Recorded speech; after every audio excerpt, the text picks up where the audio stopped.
So I want to ask you this before we wrap up. You wrote a piece recently basically saying Bernie 2024.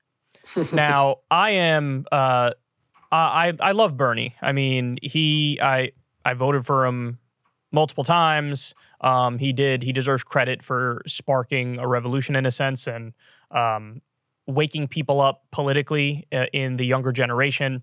I could sit here and list 1,000 things that I think he contributed that were incredibly positive, even just in terms of his policy focus, which I think he's very rational in terms of how he prioritizes stuff and what he talks about most, and raising the status of Medicare for all and the national consciousness. I don't think we'd be in a place where a majority of Americans support it if it wasn't for Bernie talking about it the way that he talked about it. However, it ain't Bernie 2024. And there's two reasons why I'd say he's not the one for the moment.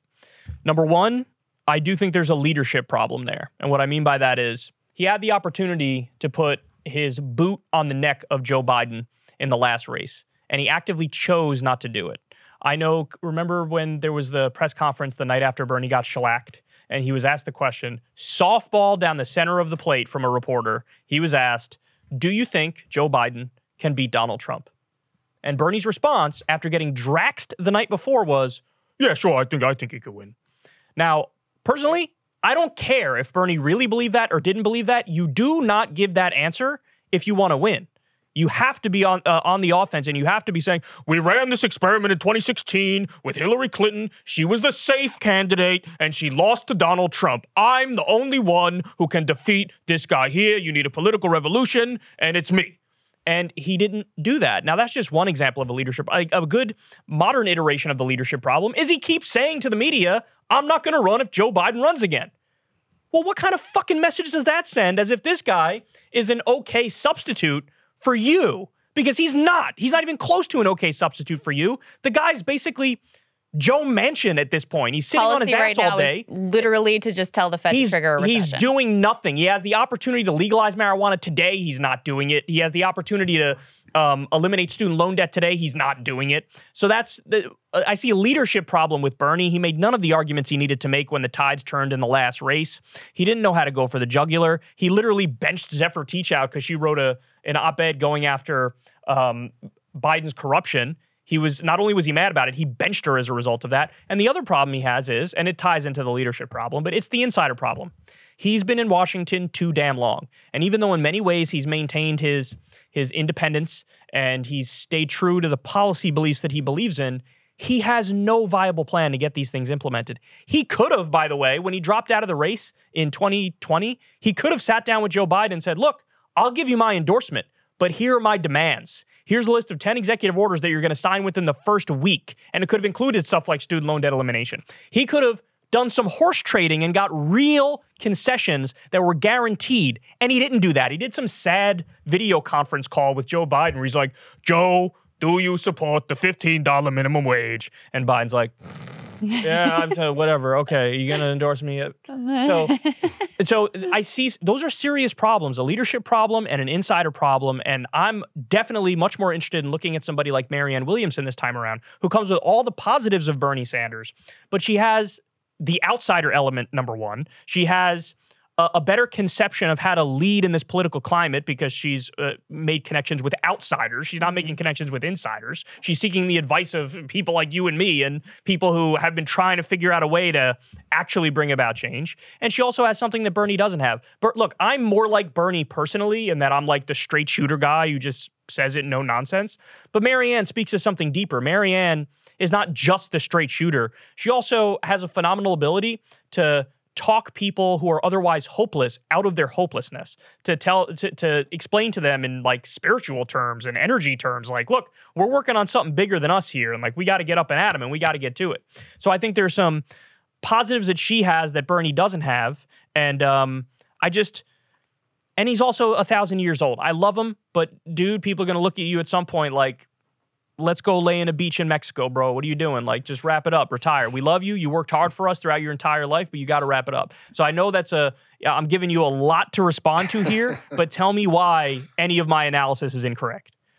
Well, look, we could go on about the various mistakes that the Sanders campaign made. Not going after Biden was one. Not trying to push.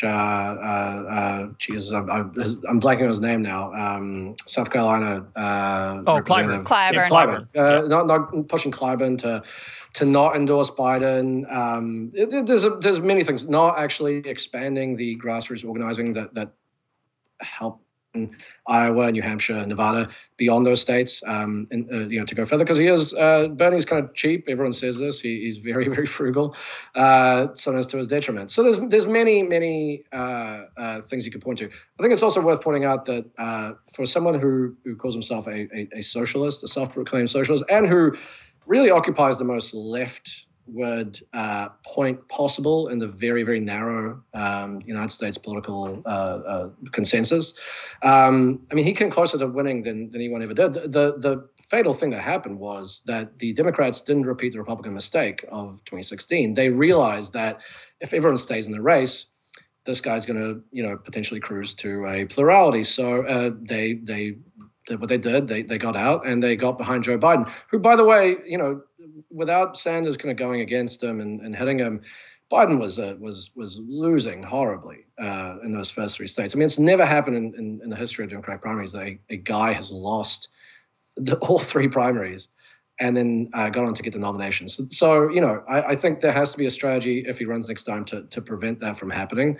I think expanding that grassroots operation is one of those ways. But I think ultimately, I think he's still the most viable person. I don't really see a successor in Congress. I don't see anyone who, like Sanders, is able or even willing to talk to people outside of the kind of typical liberal bubble to try and actually persuade people who wouldn't otherwise hear or listen to some of these ideas. I only said it with Sanders. And Sanders is a very, very effective communicator.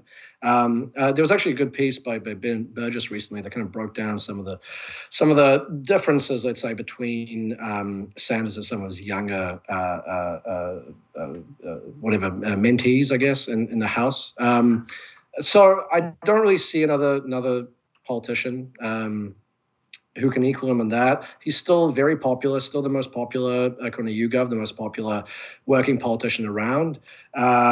He is actually a very effective person. You mentioned that it's you can't see how he would implement a lot of the stuff he's promising. I think it's worth looking back to Sanders' time as mayor of Burlington. As ridiculous as that might sound, people might say, "Oh, Burlington's a tiny little town. How can that have any lessons for anything going forward?" But what Sanders did in that town, in that city, is kind of a preview of what could happen if there's an actual movement behind him on a national scale. He faced incredible gridlock and hostility from the kind of city establishment, and he was able to rally people to the point that he was able to kind of change the political balance of power in the city and finally enact things that he wasn't able to enact after a year of basically just being completely stifled, because he's someone who knows the value of the bully pulpit. He knows the value of having links to activist communities in the labor movement. You mentioned Marianne Williamson. Marianne Williamson is a very good communicator. I don't think she's as she has no political experience. Bernie, yes, his time in Washington does. Yeah, that's a good thing. No political experience, I view as a good thing now. I really do, because I think this area just absolutely brainwashes people. And to your point on Bernie fighting, you're right. But where is that now? I interviewed him, and he told me when he ran, "Look, I will go to West Virginia and call out Joe Manchin to his face and rally his people." And then when we had the Build Back Better argument, he wrote an op-ed calling out Joe Manchin, and then he didn't go to West Virginia. And so, look, he does have this instinct of like, yeah, I want to get stuff done, but there are certain rules of decorum and civility in D.C. that I'm not going to violate. You're talking about Sanders post-loss, where basically the decision he made was, I'm going to try and get something done by basically working with Biden and How'd that work? And not pissing off. Well, hold on. He was basically allowed to write the bill that he was going to pass. The problem is that when you're attached to a president who is like Biden, you rely on the president basically making that happen, and that didn't happen. Yeah, but that's the problem. That's what I'm trying to say. It'll be a different story if he's president. The problem is that we're talking about Sanders in a defeat zone. I think the other thing about Williamson, I think it is important to have some knowledge of the workings of DC and to be able to wield the immense power of the executive in an effective way to be able to know some of the legislative ins and outs. But beyond that, Sanders still has a lot of links with the labor movement. He despite I know that obviously he disappointed some of the Amazon workers by not showing up to support them in some instances, but still very much very beloved within the labor movement as there's this rising tide of labor militancy. Just the other day or the other week at Labor Notes, he was met with a very, very enthusiastic reception there. People saying Bernie 2024 and this kind of thing. That's a really key thing. To me, there's no real negative to him running. There's only positives because even if he loses, it would at the very least highlight a bunch of issues that Sanders cares about that no one else is really going to talk about. But number two, also highlight some of these labor fights that are happening, and hopefully this tide of labor militancy continues to increase into 2024. But a campaign that is linked with that kind of rising labor movement, I think, could be very effective. Even if he loses, it'll be an important thing for workers around the country. And it's worth noting that the last few times he ran, his campaign, by virtue of talking about the things that he talked about, it wasn't the only factor by any means. It wasn't even the main factor, but it was a factor in radicalizing a lot of workers, the teachers, the striking teachers in red states, for instance, after 2016.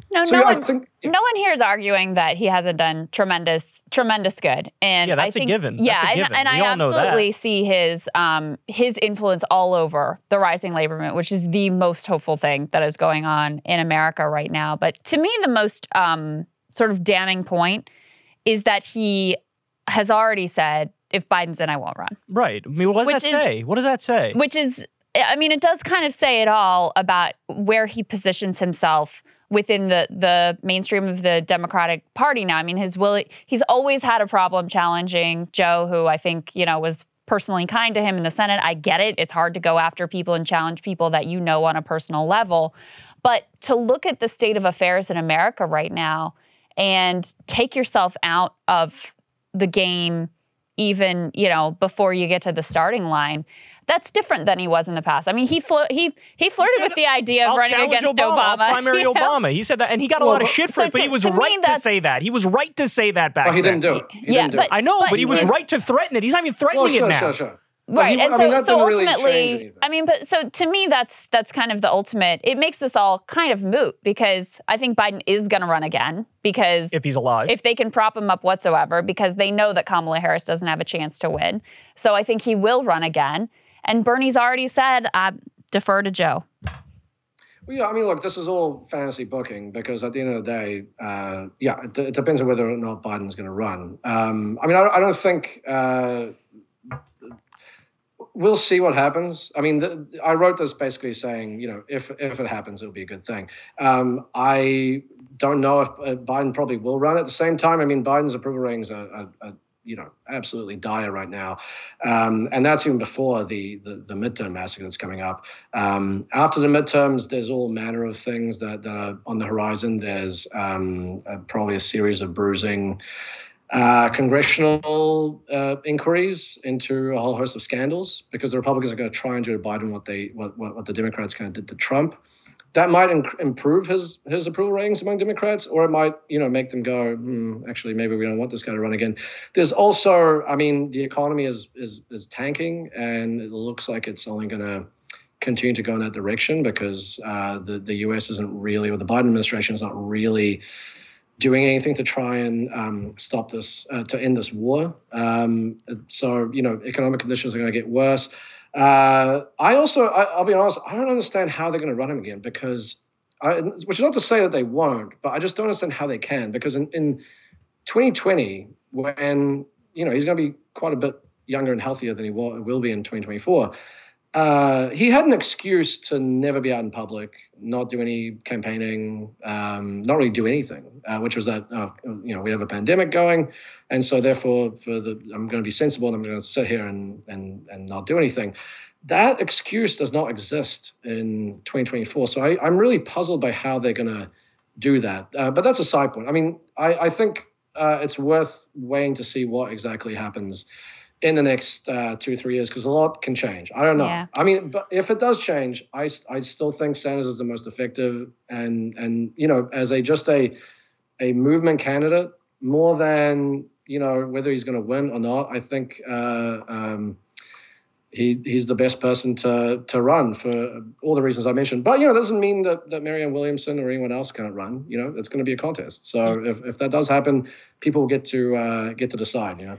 I mean, look, if Bernie runs, I'm a very simple dude, and I see, hey, how do you feel about the issues I care about? And he checks the boxes on virtually every single issue. So he's absolutely somebody. If I had to vote for him again, I'd do it in a heartbeat, and I'd do it with a smile on my face. But the biggest issue I keep coming back to with him is that he keeps framing differences with Joe Biden, differences with the Democratic Party is, well, we just have like a gentleman's disagreement. It's not. It's life and death.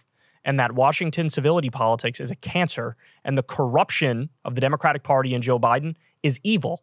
And he won't call a spade on that front. 90% of the time, he calls a spade, and he keeps it real. But he misses at a crucial point. He misses it. And so that's why I like somebody else. But we'll see what happens. If he ends up running and Marianne doesn't, I'll vote for him. If he doesn't run and Marianne runs, I'll be voting for her. But either way, we appreciate you making the case here. And everybody should go check out that article that you wrote. Okay. Thank you. Yeah. No, you can get the last word. Go ahead. Go ahead. Okay. Well, no, I'll just say I don't agree that Sanders is someone who's just, he's always a straight shooter. And then, but in this case, he's not. I quite the opposite. I think he's very, very disciplined and highly calibrated around what he says and how he says it. And he's constantly, he's a politician. I mean, he's an effective politician because he's able to kind of thread these needles. But I think looking at some of the stuff that he's saying publicly about Biden, I mean, I think you also have to keep in mind that's stuff of public consumption. A lot of the stuff that hurt him with the Democratic base is he was seen as kind of someone who was going to destroy the party, or, who was like against the party. That perception hurt him against some of the voters, and I think you gotta view some of these statements in that context, that he's kind of playing to that particular crowd. But yeah, I think look, whether this happens, I think we'll have a very spirited debate if and when it does. But at the moment, yeah, we'll see if it actually ends up eventuating. We've tried the carrot approach 100 times. It's time for the stick. And we've gotten the moral victories. The moral victories have been achieved. Yeah, for sure. But we should be so lucky as to have like multiple leftist candidates who are challenging Biden. I want one. Not going to fracture the vote 17,000 different ways. That's a recipe to lose. Mm-hmm. And the establishment understands that. We should understand that too. It should be one. And they should get in a room together, and everybody decides who it is, and then we're all behind them. Mm-hmm. We got to get serious about getting power. None of this patty cakes bullshit. It's okay if everybody runs. Fuck that. One. And then we win. That's how we do it. Yeah, and not just the moral victories this time. No, yeah. Fuck moral victories. I'm done with moral victories. If you want to see me and Krystal Ball interview legends like Noam Chomsky, Cornel West, and more, subscribe to Krystal, Kyle, and Friends on Substack. $5 a month gets you the video version a day early. Remember, we take 0 ad dollars for this podcast. Or you can sign up on Substack for free and get the audio version a day later. Link in the video description box below.